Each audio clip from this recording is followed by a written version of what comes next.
Siyanibingelela nonke balaleli nani babukeli egameni lika Jesu Kristu oyinkosi nomsindisi. Kulo ibandla likaNkulunkulu makube kini umusa nokuthula okuvela kuNkulunkulu uBaba wethu naseNkosini uJesu Kristu owazinikela ngenxa yezono zethu ukuze asophule kulelizwe elimbi lamanje ngokwentando kaNkulunkulu uBaba wethu. Makube kuye udumo kuze kube ngunaphakade. Amen. Amen. Izwi lenkosi uJesu Kristu leli olalele njengamanje. Izwi lenkosi uJesu Kristu lapho sinxusa ukuba nithathe amabhayibheli enu nize nilalele ivangeli lombuso wezulu egameni lika Jesu Kristu oyinkosi nomsindisi. Kubo bonke laba balalele emva kokulalela abafisa ukubhabhadiswa egameni lika Jesu Kristu ukuba bathathe le mininingwane esoyishiya njengamanje. Ngizoqala nge-email address ethi izwi lenkosi.ujesukristu@gmail.com izwilenkosi.ujesukristu@gmail.com no my cell phone number no my WhatsApp number la ningakwazi ukuxhumana nathi khona ethi 066 566 9245 066 566 9245. Izintumayelo ziyatholakala zonke ku-YouTube lapho ungahlala khona phansi uphethe iBhayibheli lakho ulalelisise uhlolisise kube ngabe lokho okuzwayo ngamadlebe kuyatholakala yini kwimibhalo engcwele. Njengakho konke sinishumayeza khona sinifundisa khona kufakazelwa imibhalo engcwele nomoya ongcwele uyafakaza emabandleni onke kaKristu Jesu oyinkosi nomsindisi. So ku-YouTube shareisha ilink uthi izwi lenkosi uJesu Kristu. Ungakhohlwa ukuthumelela bonke abantu baziyo ikakhulukazi labo ohlanganyela nabo ngaso sonke isikhathi manihlanganyela nithi niyamdumisa uNkulunkulu ngomoya nangeqiniso ukuze wonke umuntu ahlolisise imfundiso ayishunyayezwayo nayifundisayo ukube ngabe iyafakazelwa imibhalo engcwele. Ku-YouTube izwi lenkosi uJesu Kristu. Ake sigobise amakhanda sivala amehlo sibonge uBaba wethu osezulwini ngalesikhathi samanje nokuthi izwi lakhe lingene ngaphakathi kithi lifeze umsebenzi kaNkulunkulu osemazulwini. Ake sigobise amakhanda sivala amehlo sithandaze. Baba wethu osezulwini, maningcweliswe igama lakho. Umbuso wakho mawufike, intando yakho mayenziwe emhlabeni njengasezulwini. Usiphe namhlanje isinkwa sethu semihla ngemihla. Usithethelele amacala ethu njengoba nathi sibathethelela bonke abasonayo. Ungasingenise ekulingweni kodwa usindise kokubi ngokuba umbuso ungowakho namandla nobukhosi uJesu Kristu inkosi nomsindisi. Amen.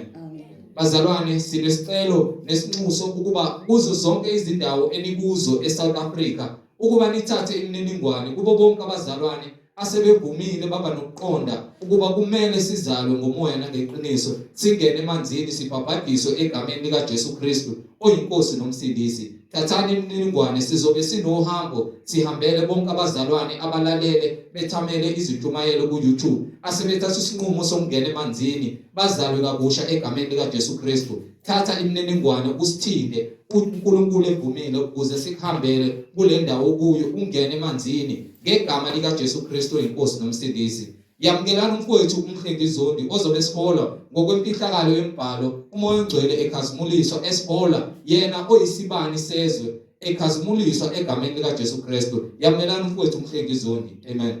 Amen.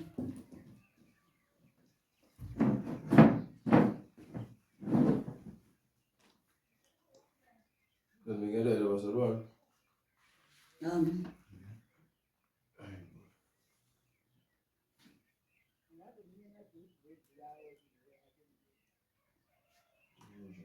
Amen.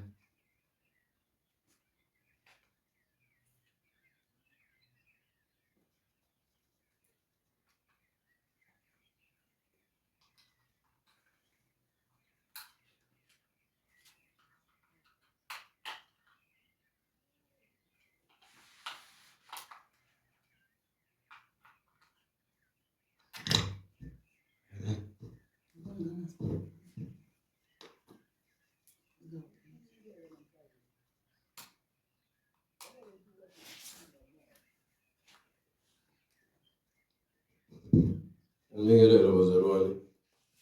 Egameni lenkosi uJesu Kristu ngamandla onke. Amen. uNkulunkulu okuphila. Inkosi enkazimulo.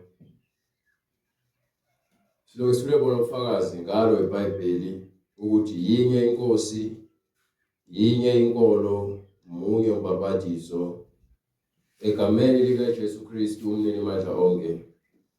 Sibonga simbonga uNkulunkulu ngomusa wakhe neqiniso asenzele lona ukuba sikwazi ukuthi sihambe sigcine sifinyelela ekukhanyeni nasendleleni asibekele yona njengabantu abadalile emhlabeni, ukuba simazi ngokomoya nangeqiniso, kungekona ukuhlakanipha kwethu kepha kungumusa wakhe ukuba sigcine sifinyelele kuye. Siyambonga uNkulunkulu ngendodana yakhe yona yodwa ethumela emhlabeni ukuba izofela thina bantu abayizoni ukuze sikhululwe ezonweni bese sithola ukuphila okuphakade ngomusa nangeqiniso. Umusa neqiniso izinto lezo eziwuthu uJesu azilethile. Umusa ukuzothethelelwa izono ngaphandle kwemisebenzi ekumele siyenze, okungukuthi kumele sivume izono zethu, sivume ukuthi uNkulunkulu uyinkosi yena yedwa, uye kuphela okumele abuse ukuphila kwethu. Iqiniso imfundiso okuyiyona ekumele siyamukele ezokusikhulula kukhona konke sesikufundisiwe okungasikho kwaNkulunkulu. Lokho akufanele ukusebenzele ngaphandle kokuthi uzwe lokhu okuyintando kaNkulunkulu. Ukuba uma ufunda yonke imibhalo ekhona eBhayibhelini ikhuluma ngokuba uNkulunkulu usinike umyalelo wokuba sihambe ngawo. Kepha ithi incwadi kaGenesis sahluko 6 uverse 4, 5 and 6 yona evezayo bese iphinde iveze futhi nalapha kwincwadi yaSamuel uqala sahluko 15 uverse 22 megapho 6. But awuqale kule ncwadi le ngifuna ukuveza ukuthi yini eyenza uNkulunkulu ukuba angajabuli ngathi thina abantu lemhlabeni. Incwadi uGenesis isahluko 6 verse 4. Ngalezo zinsuku kwakukhona iziqhwaga emhlabeni. Ngalezo zinsuku kwanda abantu kwase kuba khona iziqhwaga emhlabeni. Nangasemumva futhi labo amadodana kaNkulunkulu engena kuwo amadodakazi abantu awazalela abantwana lana ayengamadodana asendulo anamandla anegama lodumo. Kepha uJehova wabona ukuthi ububi bomuntu bukhulu emhlabeni. Ububi bomuntu bukhulu kuphi? Emhlabeni. Nokuthi zonke izizindlo zemicabango yenhliziyo yakhe zimbi njalo. Nalokuthi ngaso sonke isikhathi umuntu kugcwele imidlinzo emibi njalo. Enhliziyweni yomuntu kugcwele imidlinzo emibi njalo. Kukancane ufithi umuntu njalo ehleze cabanga okuhle ngomunye umuntu nangesimo sempilo. Uhleze edlinza ngezinto ezimbi njalo. Ukuba inhliziyo usathane usebenza yona kakhulu ukuze ayibambezele ekutheni iphile ngokuthula. Ukungazwani kwabantu, ukuhlebana, ukuzondana, ukubulalana, ubufebe, amanga. Akekho umuntu othandela uqanjelwa amanga. Akekho umuntu othanda ukubulawa, akekho umuntu othanda ukuzonda. Uma ethi umuntu uyakuzonda ekele emehlweni iyakuphatha kabi leyo nto leyo, ayikuniki ukuthula. Kepha wena uyakwazi ukuthi ubambe inhliziyo yakho komunye umuntu umzonde. So thina siyakwazi ukuthi sifune ukuthi kwenziwe okuhle kuthina abantu, kepha sikwazi ukwenza kwabanye abantu. Ukuthi impilo asifuni ukuyenza iphelele. Sifuna impilo ijabulise thina kuphela. Uma kujabule wena, ungamntshontshelwa omunye umuntu umqambela amanga. Ingane encane iqamba amanga, intshontshe imali ukuze ihambe izijabulisa ngoswidi. Kepha umzali uzokhala ukuthi bekumeke imali yami la, I understand ukuba beyicelile, beyizonikwa noma beyizotshela isizathu ukuthi inganikwa. Khona izofundiseka. Kanjalo nomuntu uthe mdala afuna ukuyongena kamakhelwane noma bayoqhekeza ukuze ajabulise inkanuko yakhe, azuze athathe into angazange azayisebenzele, ayifihle ayisebenzise hambe oyidayisa ngenani futhi eliphansi ukuze ajabulise inkanuko yakhe. Kepha yena ngeke azathande ukuze antshontshelwe. Abantu bafuna ukubulala abanye abantu, kepha bese kumele kufe bona bayasaba. Wonke umuntu ufuna ukuzivikela uma sekuziwa ekufeni. thenga izibhamu, hamba izinyanga, ufuna konke lokhu nalokhu ukuze wena usindise ukuphila kwakho. Kepha uyafuna ukuphila komunye umuntu kuthathwe. Okusho ukuthi ngempela iqiniso alikho enhliziyweni yomuntu. Inhliziyo yomuntu idlinza ngokubi njalo, ayifuni ukuthi kube khona ukuthula. uNkulunkulu uthi landelani ukuthula nabo bonke abantu nobungcwele. Ukuthula kusho ukuthi wena ufuna ukuthula kamakhelwane. Ufuna ukuthi kamakhelwane kungabe khona umsindo. Njalo umakhelwane wakho kuye ukhuluma okuhle njalo. Umakhelwane wakho ukhuluma awuzincengeli umqambela amanga. Uma ukhuluma okuhle kumakhelwane wakho akusho ukuthi ukhuluma ngegama lomunye umuntu. Ukhuluma okuhle kumakhelwane wakho amazwi okuphila. You understand? iBhayibheli likhuluma ngamazwi okuphila. Aliyona inkolo yamaRoma, aliyona inkolo yamapostoli noma eZayoni noma yamaKristiyan.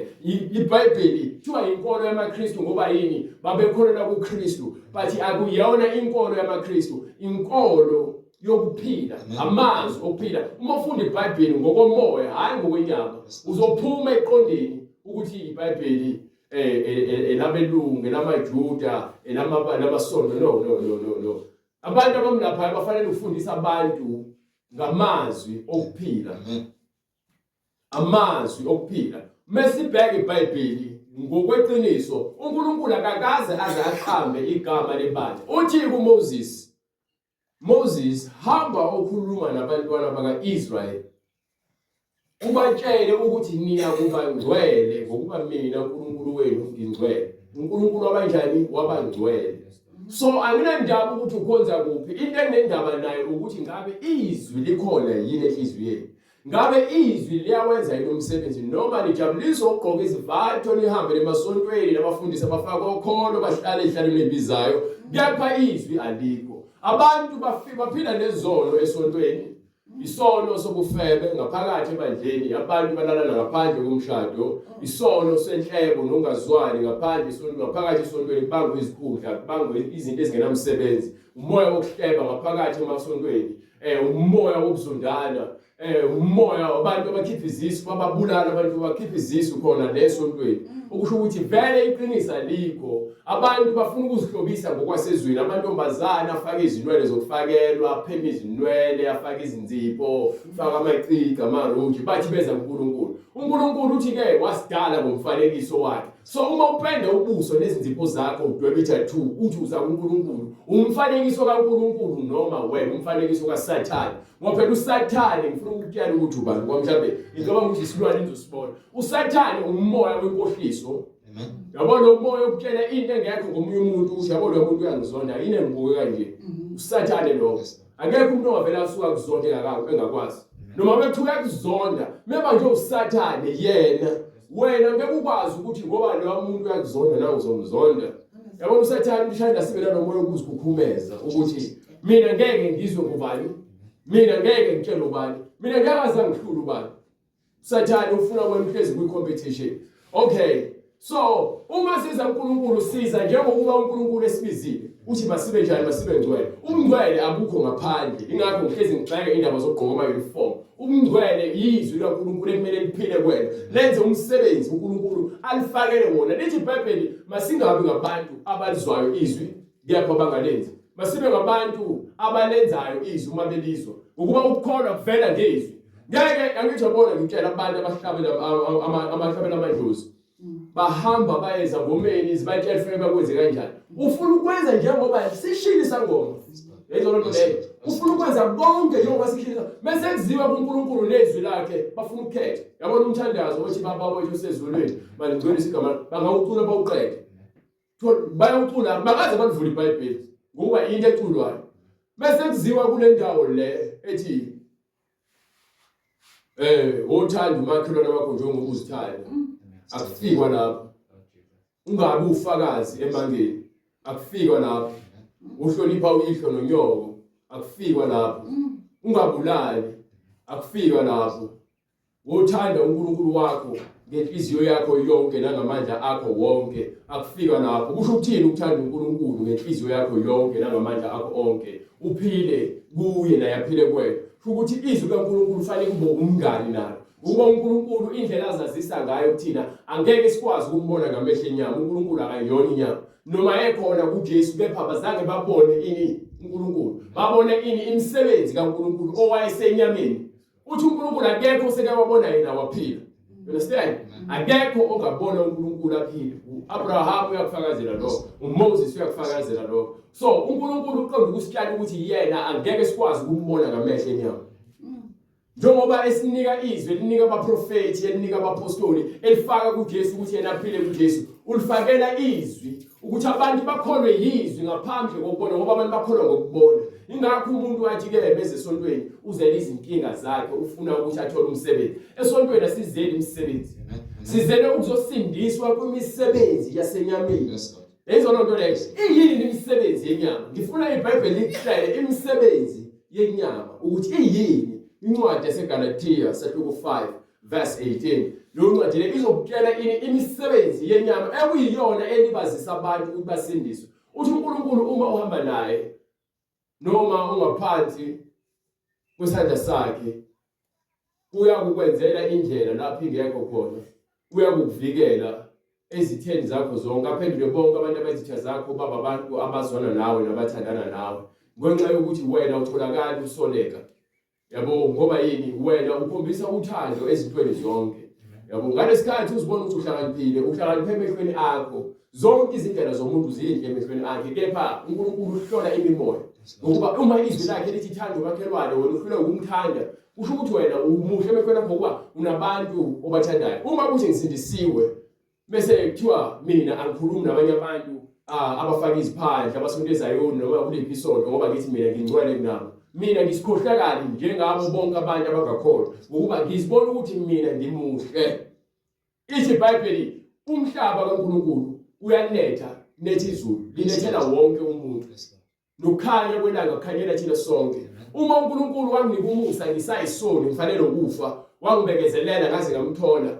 Mina yini engenza ngabona ukuthi naloya muntu loyana uNkulunkulu umnikile isikhathi ukuthi uma kwenzeka ekholwa uyakusindiswa. Ukuthi umfowethu noma udadewethu odukile mangimthande njengomfowethu enginayo eduze. Mina uthando lwami ufanele ukusibekela yonke into ungakhethi. Uma ngizibona ukuthi ngingcwele nabanye abantu mina sengifile okholweni lami ngokuba sengiyazitshela. Understand? Senginomoya wempakamo. Uthi ke imisebenzi yenyama iyona le 5:18. From verse 15. Kepha uma nilumana, uma silumana sidlana, qaphelani ukuba ningaqedani. Qaphelani ukuba yabona into engikhuluma ngayo ithi uNkulunkulu wabona ukuthi enhlizweni yomuntu ugcwele imidlinzo emibi njalo. Abafundisi babangizikhundla. Hayi ngoba nakukhona ukuthi mhlawumbe khona ayiphethe especial. Uma ngisikhundla ngoba ufuna ukuzodla imali, uyazi umehlele lesitalo lesi esiphezulu uzodla imali kakhulu. Ngokuba yini abafundisi abaningi baholwa izisu. As long as ibandla ligcwele isono ngeke kushunyayelwe ngaso. So beqhamuka umfana ofana nami ehamba yedwa nomunye umfana ahamba naye bekhuluma lezinto nabafana batho bayasangana. Yindaba nina ningajoyini amanye amabandla yakhona njengoba ngaphansi kwebandla. Kusiza ngani ukuthi sibe ngaphansi kwebandla? Kumele ukuthi uJesu wafika emhlabeni kukhona amaJuda, kukhona abaFarisi nabaSadusi nabafundisi abakhulu, kukhona nezikhulu zakaIsrael. uJesu azangahamba yongena ngaphansi kwabo. uJesu wayengena kumasinagogu ashumayela umbuso kaNkulunkulu. Bona bahlezi ezihlalweni eziphakemeyo bathanda ukuhlala ezihlalweni eziphambili emajilini. Bathanda ukubingelelwa ngamagama phambili abafundisi njalo nempahla ezinde ezifike emaqakaleni bafaka ukhona. Yini bafuna ukubukeka behloniphekile. uJesu akafikelanga ukuzokwenza lokho. Wabetshela futhi abafundi bakhe kwincwadi kaLuzana kaMathewu sahluko 23 lapha kuverse from verse 11. No, from verse 9. Ufuna understand ukuthi ivangeli alihambi ngokuthi umdala noma umncane. Ukuhlakanipha ikona ukudala. Ukuthi uma uhlakanipha kwaNkulunkulu unokuqonda kwaNkulunkulu. Ikona okwenza ukwazi ukukhuluma izinto abaningi abangakwazi ukuzikhuluma. uNkulunkulu ukhuluma izinto abantu abangafuni ukuthi baziyeke nokubazenza. So ingakho abantu abaningi bethanda ukuzincengela kubantu bengafuni ukukhuluma iqiniso ngoba basaba ukuthi abantu bazobazonda. Kepha uNkulunkulu ukunika abantu izwi lakhe. Abaprofeti bonke betshela, usho uMoses bafuna ukumbulala. uIsaya bafuna ukumbulala uNkulunkulu uthi hamba omaphambi kwabo lapho ungabasabi wayitshela iphambeko zabo so bekuthi ngizoba lazo ngitshela ukuthi uNkulunkulu uzonibekela ibusiso uzoba nemoto uzoba nomuzi uzoba nayo yonke lento le uNkulunkulu uyakuthanda ubheke uNkulunkulu uthi asikho isikhala esibekelwe wena siyaphumelela udlala ngawe lo muntu lo kufanele ngikutshele ukuthi hlukana nobhema ugwayi hlukana nobhema insango hlukana nokudaka utshwala hlukana nokufela hlukana namanga hlukana nokufaka izinto zokufakela hlukana namabhuluku umuntu wesifazane hlukana namacici nokuzihlobisa ngokwasezweni ngoba yini lezi zinto zikwenza ube mubi phambi kwaNkulunkulu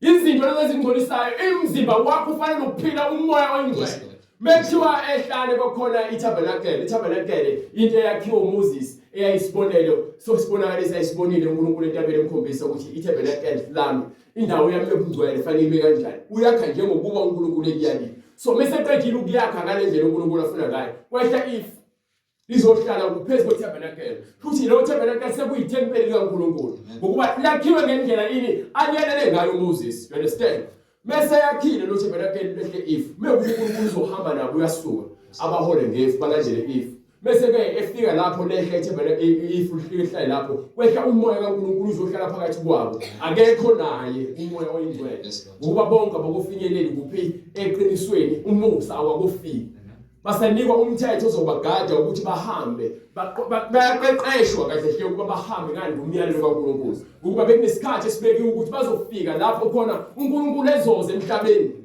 ezofuna ukuthi azosifundisa indlela yokuphila ukuze afike emhlabeni wengeke azafike ngoMoses wayisoni uMoses wabulala umuntu eGibhithe uMoses angalalelanga ngesikhathi ethiwa akashaya itshe kabili ngakho itshe ngenduku washaya kabili lapho amanzi so uNkulunkulu mase afika ngeTestament elisha eseletha umoya engcwele emhlabeni kumuntu njengoba ngithi umuntu umzimba wakhe uyithempeli kaNkulunkulu uNkulunkulu mase letha umoya wakhe uJesu Kristu esebhabhadiswa uJohane ubhabhadisi emva kwalokho lithi iBhayibheli kwasekuvuleka ini amazulu so lo moya engcwele osimo sejuba mobuka uzohlala kuJesu ongakaze uhlale kuphi kumuntu waphambeleni kepha owahlala kuphi kuTabernacle ehlale lalumfanekiso ukuthi umoya engcwele fanele ehle kubantu mase fika ngeTestament elisha kuJesu sezongena usezohlala kuphi kuJesu uqala umoya engcwele yini uJesu ungcwele uJesu uyena ongasolekile so mase egcwalisile uJesu uthi umoya engcwele fanele uphile kuthina ufundisa abantu enze isibonakaliso ngamandla kaNkulunkulu akuyena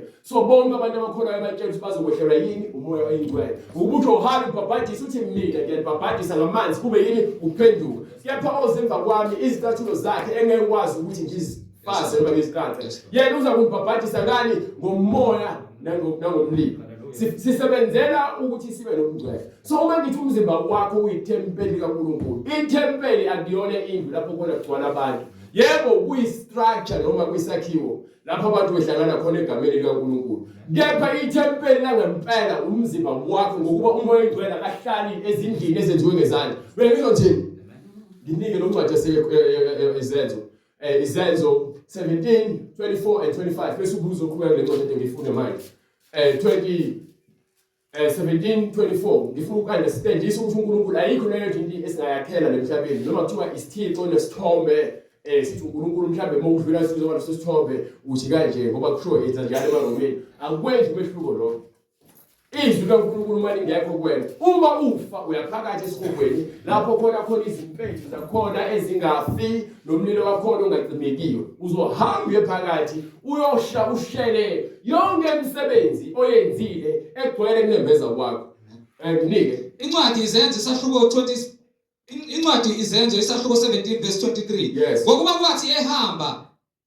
ngokuba kwathi ngihamba ngibuka izinto enizikhonzayo ngafumana ialtara elilotshwe ukuthi elikaNkulunkulu ongaziwayo lokhu ke enikukhonza ningakwazi yikho engikukumemezela kini uNkulunkulu owenza umhlaba nakho konke okukuwo yena uyinkosi yezulu nomhlaba akahlali emathempelini enziwe ngezandla bezolonto le futhi iBhayibheli yazikhulumela mina ngisuke ngizocacisela ngoba abantu abaningi abalazi iBhayibheli ngizokwenzela iBhayibheli likhulume nawe likhulume liqondise ngoba ungalifunda iBhayibheli lonke uliqede njengoba lizingaka nje but uma ungambulelwanga ngalo ungekho umuntu uzokufundisa ngalo uzophinda ulifunde uzozibona lezi zinto engizishoyo kepha ngeke zibe nayo indawo kwena ngokuba azikhulunywanga ngokomoya uzifunda ngenyama so uma ethi uNkulunkulu akahlale emathempelini engezandla futhi ngisho ngakhibandla engakanani indlu engakanani uNkulunkulu akekho khona uma izwi lakhe lingekho khona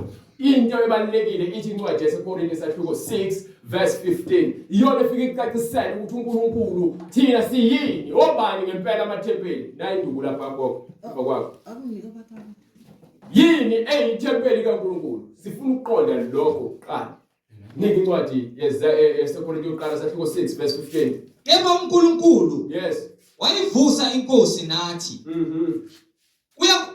Ngokuba uNkulunkulu wayivusa inkosi nathi uyakusivusa ngamandla akhe. yes Anazi yini ukuthi imizimba yenu iyizitho zikaKristu na? yes Pho ngithathe izitho zikaKristu ngizenze izitho zezifebe na? thatha umzimba kaNkulunkulu unikele efebeni na Khana kanye. akufuneki lokho Kepha anazi yini ukuthi ohlangana nesifebe ungumzimba munye naso na? umuntu ophila impilo yobufebe usemzimbeni nomoya wobufebe Ngokuba uthi yena laba ababili bayakuba nyamanye. so umuntu nesenzo asenzayo esingahlangene noNkulunkulu noma ngabe kuthiwa usenza esihlangene noNkulunkulu uma wenza into efuna uNkulunkulu umunye naye but uma wenza into engahlangene noNkulunkulu ngeke ukhonze uNkulunkulu nani nogwayi ngeke ukhonze uNkulunkulu nani nento zokufakelwa ngoba yini uNkulunkulu yena unendlela yakhe afuna ukukhonzwa ngayo ukuze ngibe munye nomuntu kufanele ngivumelane ngayo yonke into uma singavumelani ngalokho okuthize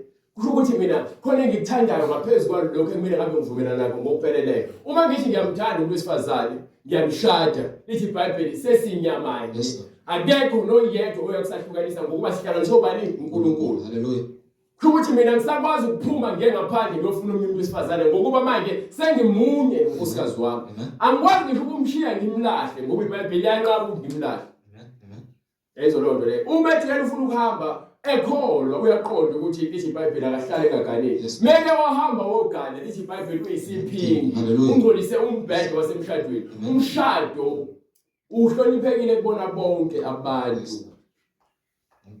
nombhedo wangcolisiwe Yes, Lord. ngokuba izifebe Yes, Lord. neziphingi uthi uNkulunkulu uyazahlulela Amen.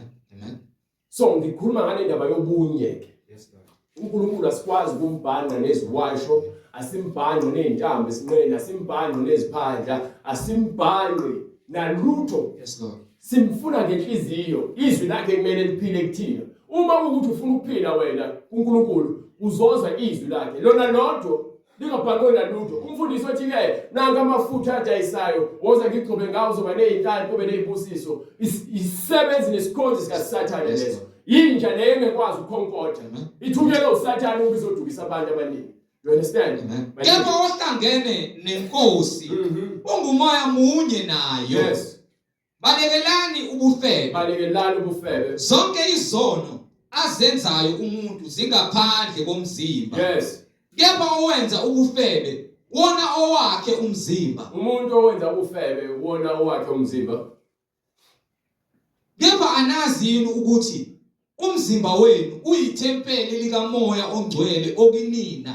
ezwe lengishoyo umzimba wakho angithi akahlala emathempeleni engenziwe ngezandla futhi izindlu lezi singazakha mobona indle enkulu kathi uNkulunkulu lapha ya udlala isikhathi sakho lithi kule ncwadi yakho ifunda yasezenzo njengoba uNkulunkulu imizimba yethu iyithempeli kusho ukuthi kunomoya kumele uphile kule umzimba wakho uyisakhiwo esakhiwe uNkulunkulu afuna ukuphila kusona manje kunencwadi lapha incwadi yezenzo 17 Yes, Lord. verse 26 27 28 Futhi akakhonza ngezandla zabantu ngokungathi kudinga utho. Yes. Yena obapha bonke ukuphila nokuphefumula nakho konke. Wazenza izizwe zonke ngagazi linye wenza izizwe zonke ngagazi linye ukuba zakhe ebusweni bonke bomhlaba. ebusweni bonke bomhlaba Wamisa izikhathi wamisa izikhathi ezinqunyiweyo nemikhawulo yokuhlala kwazo kwazo yokuhlala kwethu ukuze zifune ukuze uNkulunkulu. sifune bani uNkulunkulu. ukuze sifune bani uNkulunkulu. uma kungenzeka nje Ingabe zingamuzwa zimfumane. ngokuba Ingani kakude kulowo nalowo kithi. so uNkulunkulu akuzomfuna endlini kuphela uma unezwi lakhe ulazi Yabo njengoba kunabantu abaseMpumalanga, kunabantu abaseGoli, kunabantu abase-Vryheid, kunabantu abase-England, kunabantu abase-Eastern Cape. Sinabo ngokomoya bayakuthola izithumayelo nemfundiso ka-YouTube, bakhona ka-WhatsApp bayazithola imfundiso. Bafuna izwi, abafuni mina.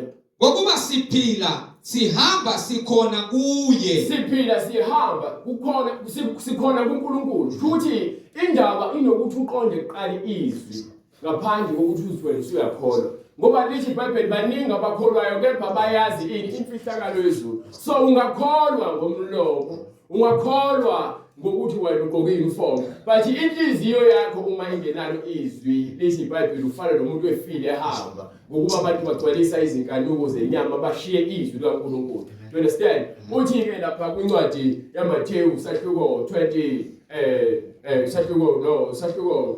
15 kusukela kuverse 7 kuze kuyophuma kuverse 18. Ngifuna ukukuvezela ukuthi uNkulunkulu mekhuluma ngawe muntu uthini, ukuba abantu abaningi bafuna ukuthi uNkulunkulu bamkhonze ngendlela efunwa yibona, nanokuthi abanye abantu abaningi bamkhonza ngemlomo kuphela uNkulunkulu. Bese kuziwe emsebenzini yokukhonza, bese kuba nzima, kuba umqansa ukukhonza uNkulunkulu. Ubona inhliziyo zincane zihluthuka, lento bengenasikhathi, uhlezi njena uyacabanga ukuthi eyazi ngiyabambezela umuntu usemsebenzini uyoshaya luthuku lesihlala mhlanje fika bese ngisebar, fika bese ngiseklabhini, uthi ukuyodaka utshwala. You understand? Eyoshaya if break yasibethi njani ufuna ubhema ugwayi. So lento iyambuza, ngisho ngathiwa kuyafunda esikoleni, umntwana bese eqala ubhema ugwayi, ingqondo yakhe ukuthi kufunda bese eqalekile yazi ukuthi akekho lapho.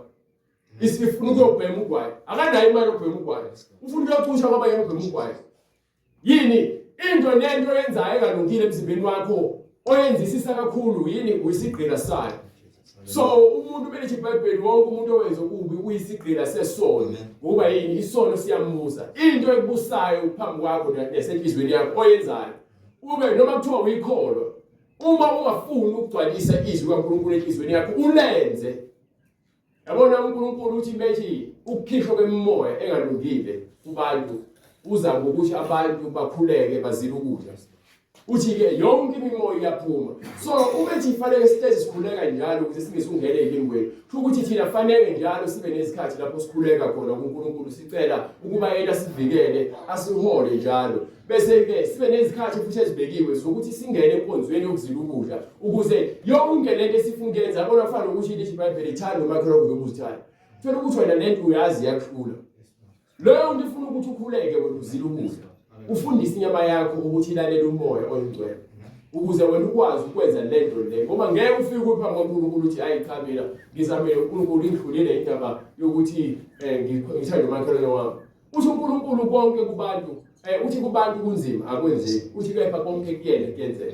So ukuthi ungakholwa ngokuphelele ngoba wena uyazilandulela wena uyazilandulela ukuthi wena khona izinto ngokwazi ukuzenza, lapho uyakwazi ukubheka awukulandulela ukwazi ukubheka. Bese kuthiwa ke landela izwi loNkulunkulu sekunzima yini uNkulunkulu yakhombisa ukuthi izwi lakhe linamandla kangakanani, inyama yakho inenkani kangakanani. uNkulunkulu ufuna ukukhombisa nje lokho. Wena uyazikhethela indlela yokusindiswa. Ingakho lithi iBhayibheli zimbili izindlela, eyekufeni neyiphileni. Futhi uma ubuka kulo mhlaba uyazibonela. Abantu bagijimela ukuba izinkamba, bagijimela ukuba izigebengu, bagijimela ukuba izitaringi emgaqweni. Impilo yabo isheshe bemfishane ukuba zimbili indlela.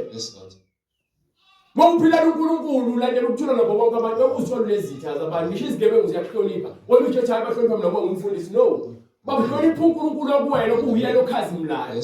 Awuzikhazimuleli ngokwakho. Abantu bathanda umoya, abathanda inyama.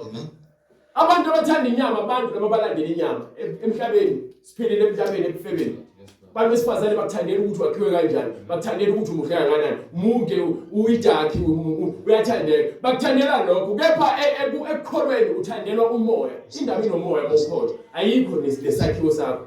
Abantu abaningi besifazane bangenile ebufebeni badayisa imizimba yabo bangenwe izifo ngenxa yokuthi batshela ukuthi bahle. So wonke umuntu wesilisa ombonayo njengoba bezi-advertise manje begqoka izimpahla ezitight, izimpahla ezimfishane, amabhluwe, ama-stomach out, beveza ama-cleavage, ukukhangisa nemizimba yabo, bezenza omahosha, bezidayisa cheap.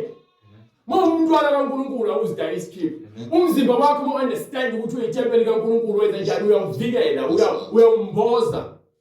Uyawuhlonipha umzimba wakho. Awukwazi ukuhamba unikela umzimba wakho ebufebeni ebafaneni. No.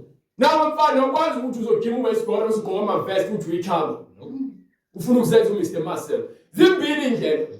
Yes, Lord. Ekufeni ekuphileni.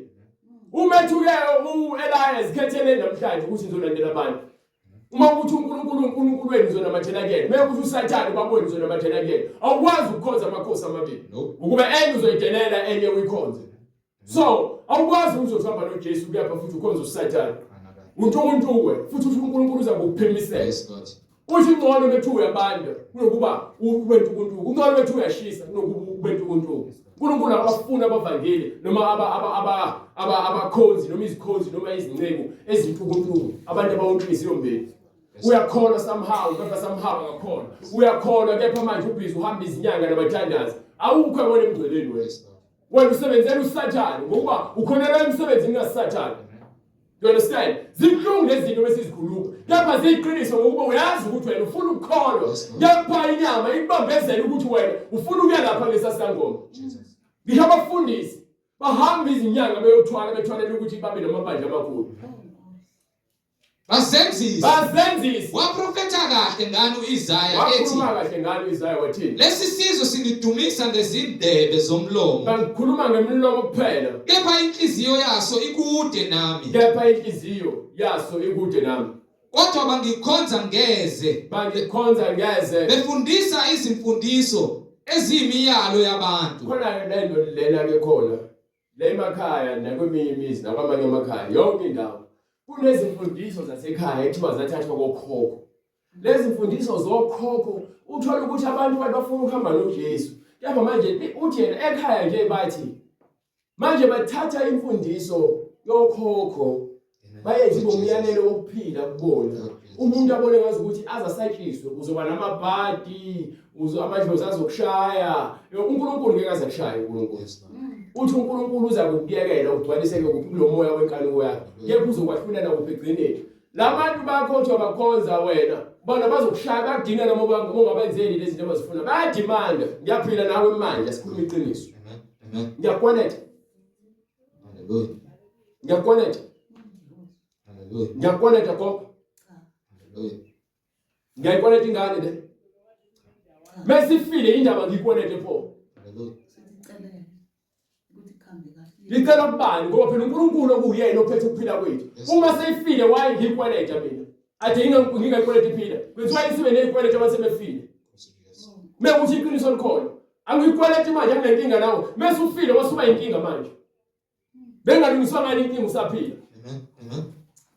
Yabona ngithi mina usatshiswa uSathane yakwazi ukufaka kwesaba basi. Ingakho ethi umuntu onokwesaba uthando alukhokela. Yes, Lord Jesus. Umuntu onokwesaba akaphelelisi akusabe mina ukuthi umuntu angenzani. Hallelujah. Yini ngiphila impilo yokuthi nginikelwe ngikhululiwe kuzo zonke izibopho ebezingisondeza ezintweni zasemhlabeni nezimfundiso nemiyalelo yabantu engenakho ukuphila efuna ukuthi mina ngihlezi ngizisola. Uzokwenza ukuthi nje yabona into engasebenzi. Mhlambe ugogo ungidinele. Mhlambe ubaba nje ubefile nje wenza izinto zami zibe mnyama. Kwenziwa yini ukuthi wangizala uyangithanda. Amen. Mase fila afuna ukwenzela izinto zibe zimbi. Meke ukuthi ngempela sikhuluma ngothando leqiniso.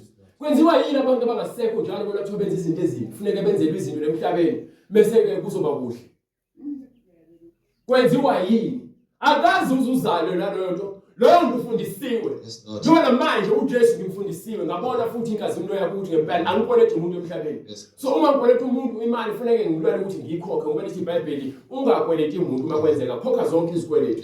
Yizona izikweletu lezi ongasoleka ngazo. Kepha ukuthi nje ukweleta umuntu ofile cha.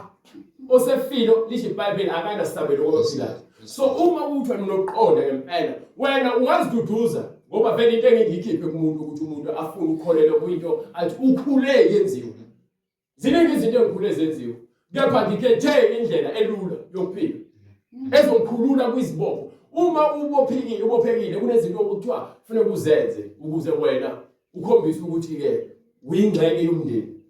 Ubona imndeni ihlukana phakathi bese kuziwa usindisweni uJesu kushilo lokho. wathi ngilethe inkembe ezohlukanisa kwabezala noninazala nendodana nendodakazi bahlukane bangazwani ngoba yini khona uzohamba indlela eqondile le ndlela encane khona uzohamba indlela ebhujiswe nendlela enkulu hayi ukuthi umuntu uyaphoqa kepha uthola ukuthi amaKristu ayathekho kakhulu ngoba ufuna ukwenza lezi zinto ekuthiwa ezamasiko usiko lakho uma liphambene nentando kaNkulunkulu angikwazi ukulenza ngoba yini lizongikhomba kwabanye uNkulunkulu lingishiyise loNkulunkulu engimkhonzayo. Yes, Lord Jesus. So manje kwengazi ukuthi siyazitshela ngoba thina sifuna ukwenza kepha uzosidinga egcineni angidingi wena egcineni ngidinga abantu ubani ozongahlule egcineni. Yes, hallelujah. Wena uyangisabisa abantu lemhlabeni malona ukusabisa mongayenzi into abayenzayo bebaningi akusabisa. Nezitha zomuntu kuyakuba ngabendlu yakhe. Izitha zomuntu kuzakuba ngabendlu yakhe. Othanda uyise nonina kunami. Othanda ngifuna understand le verse. Othanda uyise nonina ngaphezulu kwami. Ngangifanele. Ukusho ukuthi iBhayibheli liyakutshela ukuthi uma wena uzothi hayi phela ekhaya bathi fanele senze noma senye okhokho. Wena wavuma. Awumfanele uJesu akhathana makuthuya ngakwesontweni. Awumfanele ngokuba yini? Wena ukhetha izinto eziqhatha wena noNkulunkulu ngoba yini uthanda ubaba wakho noma wakho kakhulu alishongo iBhayibheli ukuthi bazonde uma lithi iBhayibheli hlonipha uyihlo nonyoko ukuze izinsuku zakho zangezweni bonke abafundisa kona nabakwenzisa kona okuyintando kaNkulunkulu ongaphambene nezibuzo zakho ukwenza bathi uma sekuziwa ezintweni eziphambene nentando kaNkulunkulu uzobachazela ukuthi lokhu angihambisani nawe akekho umuntu onelungelo lokuphoqa lalela ngitshela mina lemhlabeni umsebenzi womzali ukhulisa ingane ayivikele ngoba usuke lethe emhlabeni ekuthatheni izinqumo akwazi ukuthathela omunye umuntu izinqumo ihlobo uthanda umuntu umefunde umekhona umthetho kaNkulunkulu ukukhuluma ngisho nasekhaya awukwazi ukuthi ke ube nengane ekhaya noma engashadile lokho kuyinto okumele uyenze usiqinisekise ukuthi kuyenzeka ezolo umthetho kaNkulunkulu lokho so uma kwenzeka wena nengane ngaphambi kwasemshadweni lokho wena ufune ukukhuluma noNkulunkulu ekhaya bazokusola vele uzoxolisa lapho uNkulunkulu okumele akuthethelele kakhulu. Yes, Lord. You understand? Yes, Lord. Lo nto leyo uma wena sefika isikhathi sokugana angeke ukhethelwe ngenkani umuntu obathunga imali kuthiwa thatha yena. Nope. Wena unomuntu omthandayo ofuna ukuphila naye. So umzali uma ethi yena ufuna ukukhombisa indoda ngoba naki nemoto noma inemali lo muntu lo uzokususa enhlizweni yakho uzokulandelisa into efiswa uyena ngoba ubone imali lapha yana uyakudayisa kahle hle. Yes or not? So mesikholwa bese kuziwa kwizibumo zempilo umuntu nomuntu uyazikhethela indlela yakhe ingakho ethi ke abanye bazozondana bahlukana ngenxa ukuthi khona abantu vele abazoba nesibindi sokubamba kuKristu khona abantu bekusabisa. Amen. Ezolonto le ukuba yini sizokhulula kule misebenzi le engenasidingo thina sifana nokuphila mahhala kepha usathane wenza impilo yethibize wecabanga ukuthi umuntu akini ufuna inkomo awusebenzi uzoyithatha inkomo ungasekho ofuna ukuphila kwakhe uyakulahlekelwa yikho. so bonke abantu abazama ukuzisindisa kulo mhlaba noma ngabe ingcebo noma ngabe yini ozama ukuzisindisa ngayo wenza ukukhohlakala wena uthi ke uza kulahlekelwa ukuphila kwakho olahlekelwa ngokuphila kwakhe ngenxa yami uyakukufumana. kepha lokho ohlala kuJesu ngokweqiniso uyakuthola ukuphila kwakhe indaba inokuphila kwakhe ke mzalwane ayikho indaba nokuthi wena nje uyaphila bese kuthiwa hayi bese ufile uyemsaba ayikho lonto le futhi ayisoze yaba khona ngisho ungakholelwa ngabanani ngeke izibe khona ngoba uNkulunkulu akakaze azayivume wathi ngomthetho ngalesa sikhathi abantu besahlulelwa ngenyama umuntu phakathi kwenu uma etholakala ethi hambani lofuna kunabantu abakhonza emadlozini abantu abanamadlozi lo muntu lo wanomthatha limbeke phakathi kwenu okhulume naye abufakazi afika ambeke isandla liqala bese ethathika futhi kuba uyena ozomgcoba ngenje eqala wabunzima umthetho wenyama ngoba wawulwa nayo yonke into uNkulunkulu angayifuni ekuvezela nje ukuthi isahlulelo sakhe ngokwenza into ephambene nelizwi lakhe sikhulunge ngakanani manje sesikhululiwe ekutheni singabulawa ngokwenyama kepha sibulawa imanje unembeza omubi ngezwi ngobumoya engcwele befika kwena uzobulala ini unembeza omubi ngezwi so mebulala unembeza omubi ufika nezindlela ezilungile nendlela ephelele yokuphila engabhalwe nalutho Ukuphila njengoba ngitshela ngicela ngakutshela ngathi ulithi iBhayibheli lithanda umakhelwane njengoba uzithanda. Mawuthanda umakhelwane njengoba uzithanda, sokhonse konke uNkulunkulu afunayo. Ngokuba umakhelwane wakho ngeke uzumnika ukudla okubolile noma okudala. Uzomnika ukudla nawo okudala.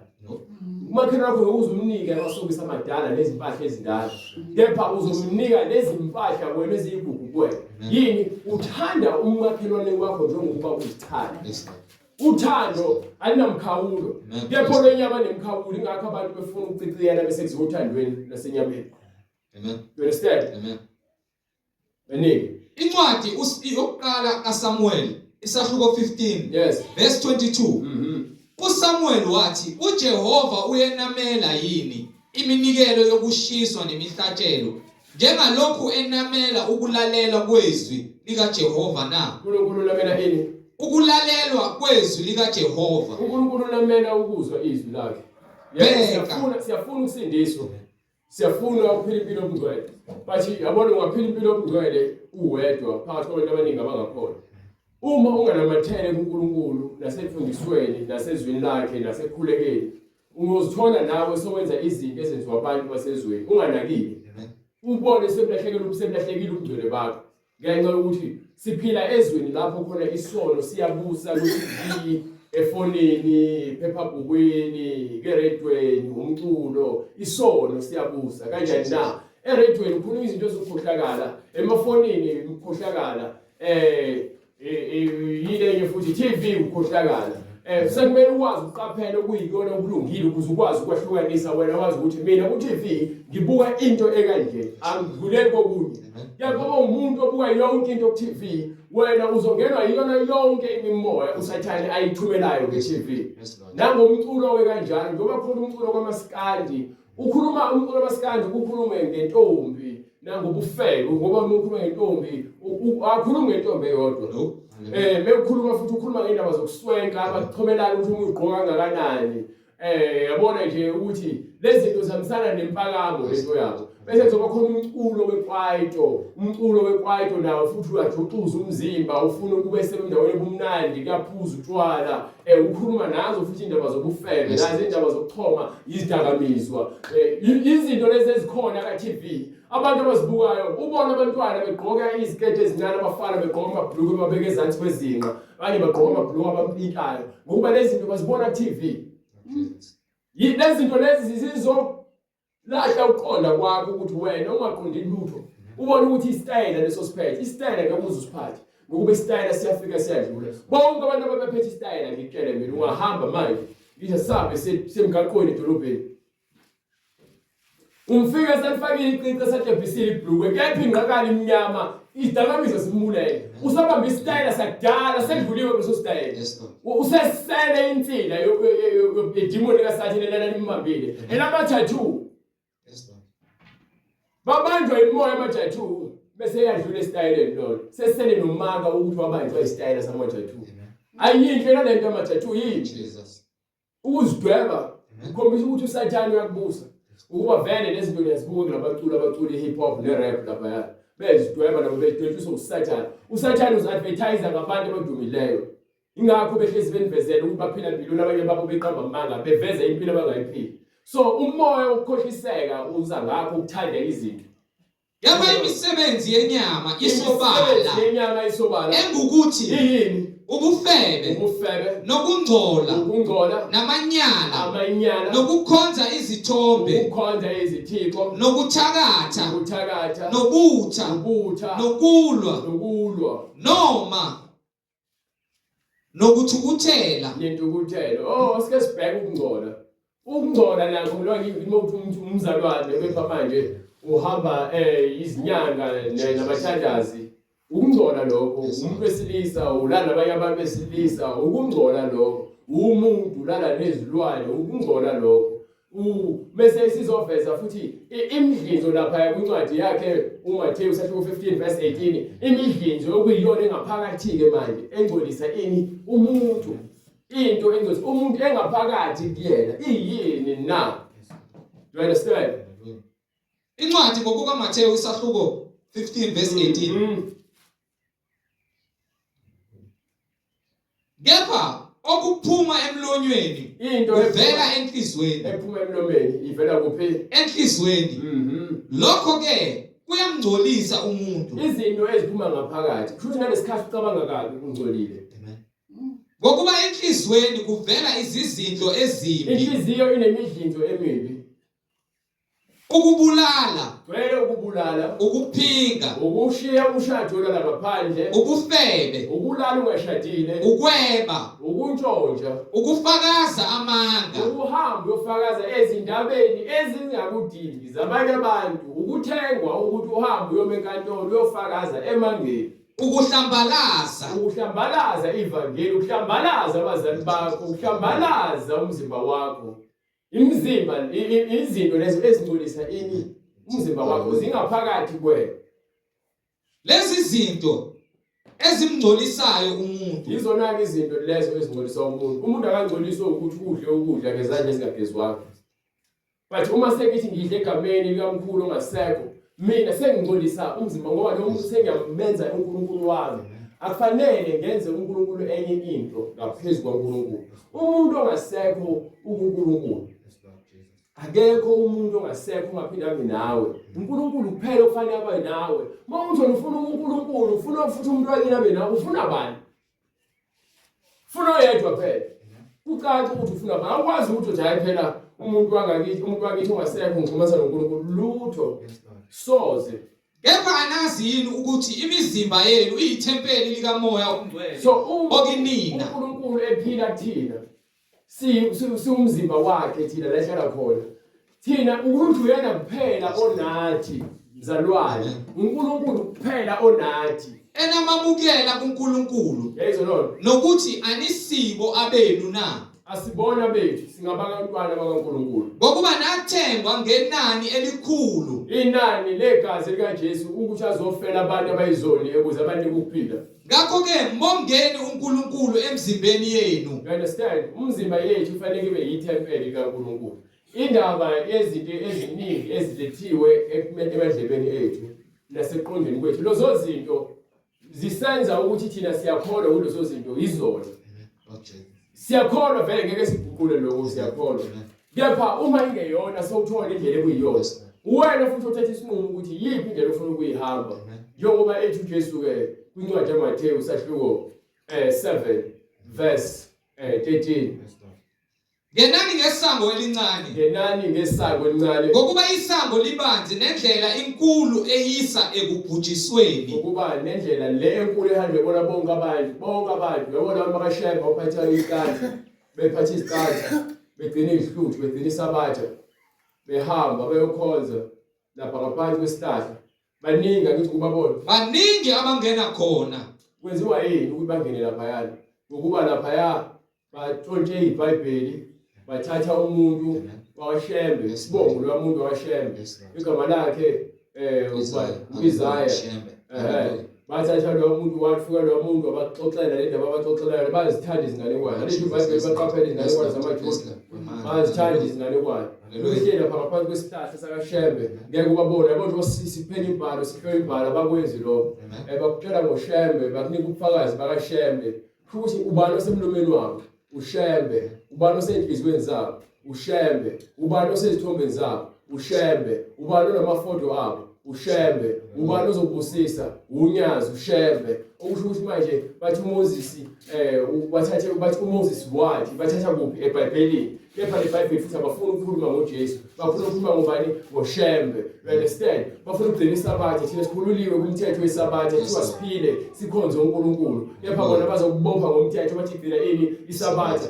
ngomthetho kabani kaShem you understand so iBhayibheli lithi uMoses wathi kuyoba khona umprofethi oyakuvuka uNkulunkulu akumvusa phakathi kwethu yena nomlandela bona bathi ubani lo ushembe kepha iBhayibheli likhuluma ngobani ngoJesu so manje we understand ukuthi ukukhala kwabo ngaphansi kwesihlahla webaningi kangakaya upresident uyalapha esezovota ungena khona akakhona ngashembe ufuna bambone ukuthi mase bambe bekhoma bathi ngisho upresident uyafika kuphi ebadleni lethu ufika nini ngoba nibaningi uyazi ukuthi bese niyalapha yakuvotwa khona nizolandela yena ngoba vele bathenga kanjalo nina niyathengwa ngobuso haleluya njengoba manje nisalandela amafoto nibeka amafoto abantu abamnyama nisho uNkulunkulu benu Yes, Lord Jesus. Noma kuthiwa kunezithombe ezimhlophe zikaJesu ngeke ize ngisikhonze, ngeke ngisinamathisele udongeni. Amen. uJesu akakhonzwa ngezithombe. Yes, Lord. uJesu akekho mhlophe. Yes, Lord. uJesu Kristu uyinkosi nomsindisi. Hallelujah. uNkulunkulu uJesu ebuse ezulwini nasemhlabeni ngaphansi komhlaba. Ukhonzwa ngezwi. Nelibalekela iBhayibheli ngoba lihlukanisa nemisebenzi ukukhohlakala bese ligijimela ukuyongena ngaphansi kwezihlahla lapha nihambe ngezinyawo nithi umhlaba lo libona ungcwele inkohliso leyo ngitshela so say glory to God njalo ngesikhathi senu njengoba nihleli ngaphansi kwezihlahla nihlalela ukuthi nizwe esihogweni ngenxa yokuthi nina nifuna ukwamukela ivangeli leqiniso bonke labantu abanifundisa belifundisa ngomlando yabantu nenganekwane baniholela esihogweni abantu laba abayizinto engakwazi ukukhonkoza abantu laba abayizimithi izilwane ezilambayo basebenzele izisu zabo ingakho bekhukhumezana bodwa Kepha isango lincane nendlela iyingcili. lendlela bonke ngikhethile akhathani ukuthi babe ongakanani bonke bafika la kumina ngifike ngibabuza imibuzo akekho omphendulayo. Hallelujah. Usebenza ngitshela umfundisi wakhe ngisho ngifuna yena umfundisi wakhe akakwazi ukungiphendula ngoba ngifuna ukukhombisa ukuthi uNkulunkulu uhlakanipha kwakhe engaphezulu ukuhlakanipha kwenu lonke emhlabeni. Yes, Lord. Konke lokuhlakanipha kwenu eninakho emhlabeni kuzophela le emhlabeni. Hallelujah. Isango lincane nendlela iyingcingo eyisa ekuphileni. Bayingcosana abayifumanayo. Bayingcosana bafumana umuntu uzazonde mina. Abantu ba mina bufundisa ngoNkulunkulu wakho. Ufakaza ngeBhayibheli lakho bengizokuyeka. Inkinga enawo amaBhayibheli intonke imfundiso zeBhayibheli nje zisekelo zamabandla eni. Wayani abaprofeti bamanga. Wayani abaprofeti bamanga. Abeza kini bembethe okwezimvu. Nina bembathise kwabantu abangcwele. Kepha ngaphakathi bayizimpisi eziphangayo. Beza uzonirobha bazonirobha ilungelo lelo lokuphila impilo obungcwele. Niyakubazi ngezithelo zabo. Imisebenzi efakazela ini ubungcwele. Umuntu ongenabo ubungcwele kuthiwa uyakufakazelwa imisebenzi yakhe. Jesus. Ayitshela mina ayikho into engathi ngikhuluma against yona engizikhulumela ngokuhlakanipha kwami. Umoya ofakiwe kumina ofakisisa. Lo moya wokuGcwala umpaphathi, umoya wokuElijah ofaka kumina. Hallelujah. Ukuthi ngikhulume njengoba yena efuna ngikhulume. Angikhulumi mina ngokuthanda kwami. Uma ngifuna ukukhuluma ngokuthanda kwami ngabe nginabangani abaningi emhlabeni. Ngabe ngabangani abaningi emhlabeni. Kepha ngikhuluma ngokuthanda kwami. Ngikhuluma lezinto uNkulunkulu afuna abantu bazizwe khona bezozahlulela bona. Yes, Lord. Yes, Lord. Niya ukulandela abantu, landelani izwi. Bonke abantu kufanele bahambe ngezwi ngoba angeke ngikufake ezulwini. Jesus. Hallelujah. Ngeke uyofaka ezulwini ukuthi uzwile izwi waletha imisebenzi yakho yokufakazela phambi kwaNkulunkulu. Sesivuliwe izincwadi. Ithi iBhayibheli lapha kwincwadi eSambulo sahluko 20 verse 11 12 13 faka uswazi. Yakhala phambili. Wena. Yabo muze la endlini uzolalela yes. Hallelujah. Uma ungafuna ukulalela uzophuma eminyango uhambe uyodlala khona. Ukuthi waqela. Uma ufuna ukukholwa kufanele ubambelele ezweni kaNkulunkulu. Izwi kaNkulunkulu lona liyakukhulula hayi mina. Sonke sizoma phambi kwesihlalo incwadi eSambulo right sahluko 20 verse 11 right. Lase ngibona isihlalo sobukhosi esikhulu esimhlophe nohlezi kuso. Yes. Ubuso bakhe babalekelwa izulu nomhlaba. Akutholelwanga indawo. Yes. Ngabona abafileyo. Kwasekubonakala abafileyo. Abakhulu nabancane. Ukuthi bekhulunywa abakhulu abancane kukhulunywa ngabantu abadala nezingane ezincane. Bemi phambi kwesihlalo sobukhosi. Bemi phambi kwesihlalo sobukhosi. Izincwadi zavulwa. So mekuvula izincwadi mucabanga ezane lezincwadi bekuthiwa yazicabangela. Kwavula izincwadi zase-library noma zasekolishi noma kwavula izincwadi zesikoleni. Kwavula izincwadi. Nenye incwadi yavulwa ngeyokuphila. Incwadi yokuphila ke iyona lesiphethe iyona lesifundisa ngayo incwadi yokuphila iyona eBhayibheli. Nabafileyo bahlulelwa ngalokho okulotshiwe ezincwadini. Abafileyo ukufa kuhlukene kabili. Khona ukufa kwesono ukuthi uma wenza isono ufile uhamba. Khona ukufa kwesibili bese kwahlulelwa ngesikhathi uNkulunkulu eseqedile ngomhlaba wonke esezokwahlulela. Khona ukufa kokuthi abantu bayothathwa kubaphoswe kuphi echibini lomlilo. Manje isihogo akusona ichibi lomlilo. Indawo lapho kugcine khona imiphefumulo eboshiwe. Iboshelwe ukuthi ayihambanga ngendlela uNkulunkulu ayabele. Lapho kuthiwa khona ukuthi ububhema ugwayi. Uzobubhema ugwayi ungasathanda. bokuthi ubulala kuzobhuda lona udaka legazi labantu bokuthi ubhema isinemfu usazohamba uyosibhema lapha umuntu wesifazane ogqoka amabhuluku uzokuthiwa ufuna ukukhuphula lapha sakhuphuke abafaka izinzipho nabo kuthiwa emadimoni yazixebula lezipho lezi phinde zimile abafaka intwele zokufakela abaluka amakhanda uNkulunkulu amadimoni wafaka umoya ukuthi akwazi ukuthi kunina alibuze ukuthi uNkulunkulu ukudala ungena yini so zihlundula lezinto lezi uzuze uthona seqediwe kuphinde qale phansi kuphinde futhi kumile njengoba kuthiwa ke ade bekhona bemile bengazange bathole izwi bakhala bathi bomile lapha lithi ke umlilo wakhona unjani awucishi bafisa ukuthola iconsi lamanzi izimpethu zakhona ziyabadla azifi kuthiwa zinkulu impethu zakhona. Yes Lord Jesus, yes Lord. Nabafileyo bahlulelwa ngalokho okulotshiwe ezincwadini. So uma sahlulelwa ngikhala mina sahlulelwa ngabantu njengoba ke ngikufaka ezulwini sahlulelwa lezinto ezibhalwe kuphi eBhayibhelini njengokwemisebenzi yabo. Njengoba ngishumayela njengoba ngikhomba uBright ngimkhombe kuphi eBhayibhelini. Angikhuluma uBright mina izinto ezicabangwa yimi ngikhuluma iBhayibheli kuphela. So wonke umuntu uzobahlulela ngezinto eziphakathi eBhayibhelini njengokwemisebenzi yabo. Imisebenzi yabantu ababenzayo emhlabeni. Nolwandle lwakhipha abafileyo ababekulo. Yes. Nokufa neHades wakhipha abafileyo ababekukho. Bahlulelwa yiloyo naloyo njengokwemisebenzi yakhe. Ukufa neHades kwaphonswa echibini lomlilo. Ukufa neHades waphonswa echibini lomlilo. Lokhu kungukufa kwesibili, ichibi lomlilo. Ukufa kwesibili, ichibi lomlilo. Lithi eBhayibheli babusisiwe abathole ukuphila ukuqala ukuba ukufa kwesibili ngeke kuze kube namandla kodwa ukuphila kokuqala ukwamukela iqiniso uphila impilo okugcwele bese wena usindiswe impilo ephilayo ufakazela uNkulunkulu ususindile ekufeni okuyisono besizokugwinya ukuba isono besizogolela ekufeni kwesibili ukuthi uhambe wena uyofaka kuphi echibini lomlilo. Uma igama lakho lingatholakala kuphi lingatholakala kuphi uma ekhona ongafunyananga elotshiwe encwadini yokuphila sifanele amagama ethu ukuthi abhaliwe kwincwadi yokuphila waphonswa echibini lomlilo. So indaba yokukholwa ngiyona le ukuthi wena kufanele uunderstand ukuthi asiphile lo mhlaba.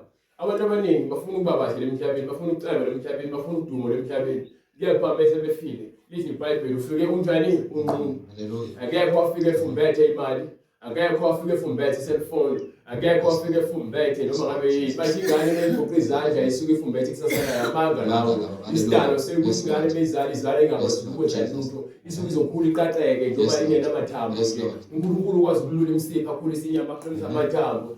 So umuntu uyakhula bese ke afundiswe izinto bese ayazikhethela ukuthi ufuna ukuphila empilweni.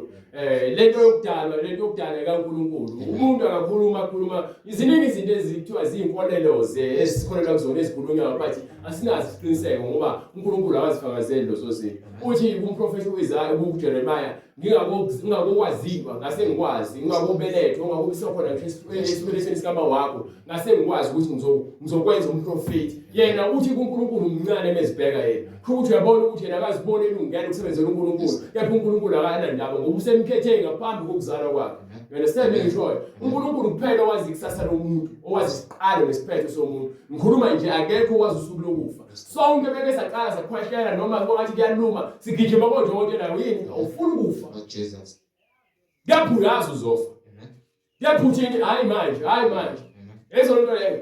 Khona abantu bathi ngiyafuna ukusindisa kwephali manje. Mefa. Lord Jesus. Lena ikhulumile izofika uzefica ngale imfakazelo. Sifikile isikhathi umuntu onosindiswa wathi hayi manje. Bosuwazofa cha. Ingakho kumele ukuthi uma uzizwe kaNkulunkulu lisebenza uvumele ukuthi likusebenze.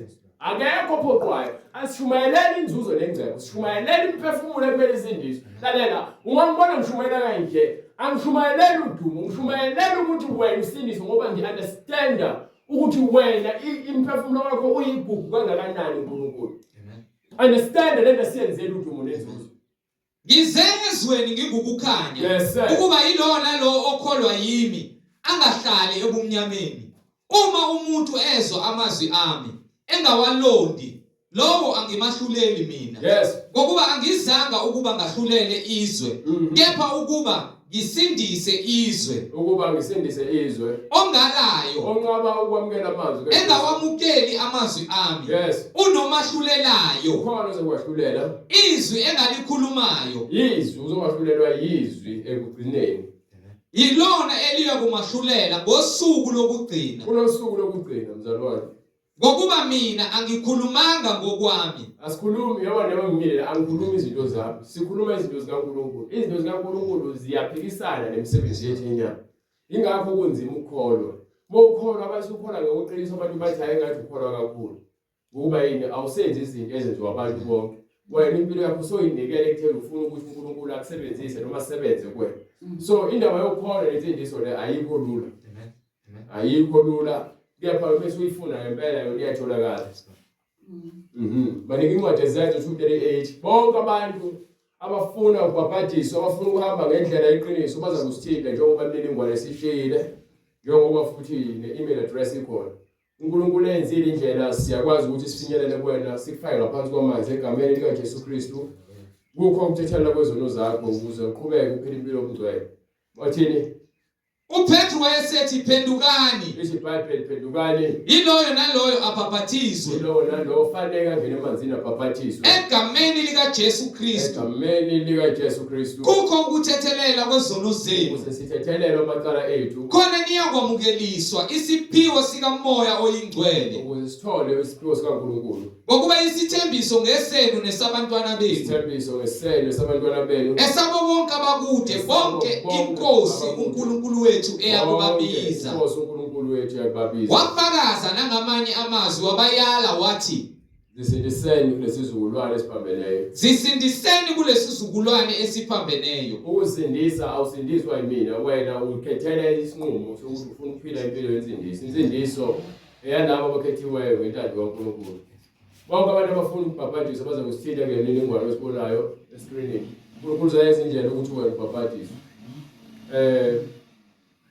sicela ukuthi usibamkhulu kakhulu Baba egameni lenkosi yethu Jesu Kristu uNkulunkulu onamandla siyakubonga moya engcwele wena oyisibani sezwe siyabonga Nkosi kuba isibani asingeke Nkosi sibekwe ngaphansi kwetafula kepha sibeka ngaphezulu Nkosi kwentaba kuba sikhanyisele yonke umhlaba siyabonga Nkosi uJesu Kristu ngokuba wena wedwa Nkosi ngumkhululi wayonke imidlinzo engcolileyo nakho konke Nkosi ugiba imisebenzi yesitha uSathane ozama ukuthumba izimpilo zethu Nkosi eyithumbele ezweni lobumnyama ukuba sisabe zonke izimfundiso ezidukisayo Nkosi zamadimoni kepha siyabonga uJesu Kristu oyinkosi nomsindisi siyabonga uNkulunkulu onamandla ukuba wena uphendula yonke imidlinzo yethu uphendula Nkosi konke ukufihleka esinakho Nkosi ngaphakathi kithi kepha singenakho ukuqonda wena uzile ukuba sibe nakho ukuqonda sibe nakho ukuphila egameni likaJesu Kristu oyinkosi nomsindisi siyabonga imbewu oyitshalayo uNkulunkulu onamandla ngaphakathi komhlabathi ovundileyo kuba ithele izithelo zokungcwele zokulunga egameni elibusisekileyo elinamandla lenkosi yethu Jesu Kristu